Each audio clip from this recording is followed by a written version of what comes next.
Welcome back. I'm Stephanie Rhule, still laughing about Evan Siegfried and that Forbes magazine. Special counsel Robert Mueller's Russia probe, it may be inching one step closer to President Trump this morning. NBC News has reviewed a grand jury subpoena first reported by Axios that was sent to one witness last month seeking all documents involving President Trump and several of his closest advisors. Investigators asking for all emails, text messages, work papers, phone logs, and any other documents that have anything to do with the following Trump campaign advisors. Ready for this?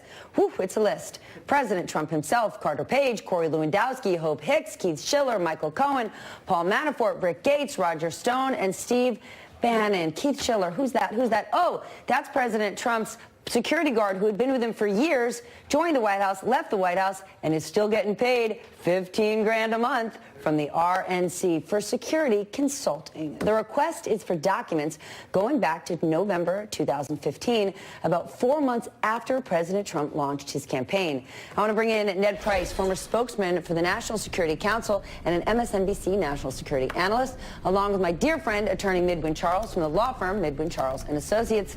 Midwin, what's your biggest takeaway from that subpoena?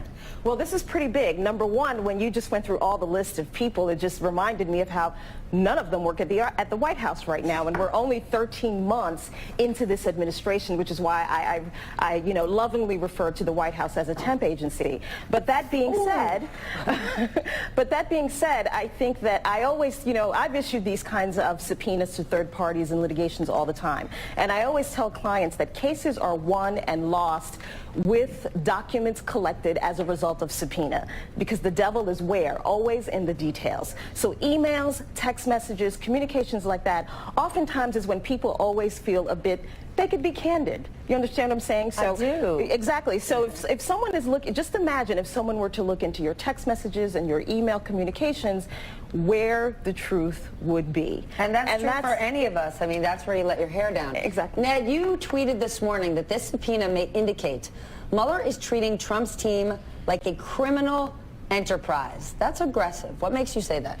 Well, it's aggressive, Steph, but you look at the breadth and scope of the targets of this subpoena, and you see essentially the entire senior campaign team that worked for Donald Trump in 2015 and 2016. There are just really a couple exceptions there. And to build on Midwin's point, not only have essentially all of these targets, with the exception of Hope Hicks, who's on our way out, of course, already left the White House, what's interesting to me is that some of these targets never entered the White House. So I think we have to look at this as one of many subpoenas that the Mueller team has issued. But to my mind, the fact that some of these targets never entered the White House suggests this is not about obstruction of justice. And you look at one particular target, Roger Stone, I think that lends credence to the possibility this isn't about obstruction of justice, but it may be about conspiracy. It may be about collusion. And I say that knowing that Roger Stone was one of the individuals, at least, that seemed to have foreknowledge of what WikiLeaks was going to release. Roger Stone, a couple weeks before WikiLeaks issued their Podesta emails, tweeted about it. And so his inclusion to me was particularly striking.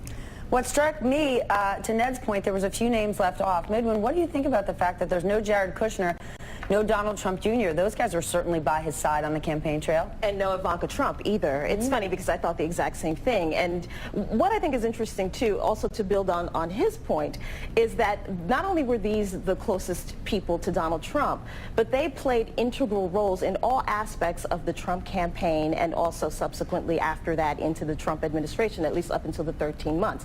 None of these people, to use a term that Sarah Sanders often uses, were coffee boys or coffee girls. They all had something. They were all very close to the president. They advised the president. They played an integral role in running the campaign and making sure that he won the actual election.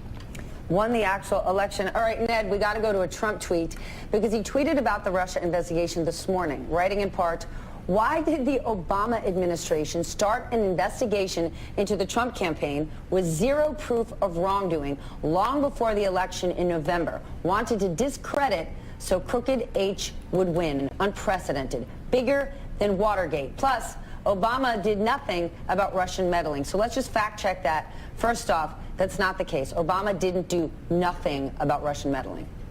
Well, that's exactly right. So you fact-check the first part. Let me fact-check the other part. Donald Trump's reasoning, if I have this right, is that the Obama administration started a secret investigation into the Trump campaign in July 2016, an investigation that, by the way, remained secret until March of last year when James Comey made it public in congressional testimony. Meanwhile, if you follow Trump's logic, the Obama administration started a very public investigation into Hillary Clinton that was opened, closed, and then very publicly reopened and reclosed. That, to my mind, doesn't seem like a very sound strategy on the part of the Obama administration purportedly to get Hillary Clinton elected, but it does sound like something that Donald Trump could believe.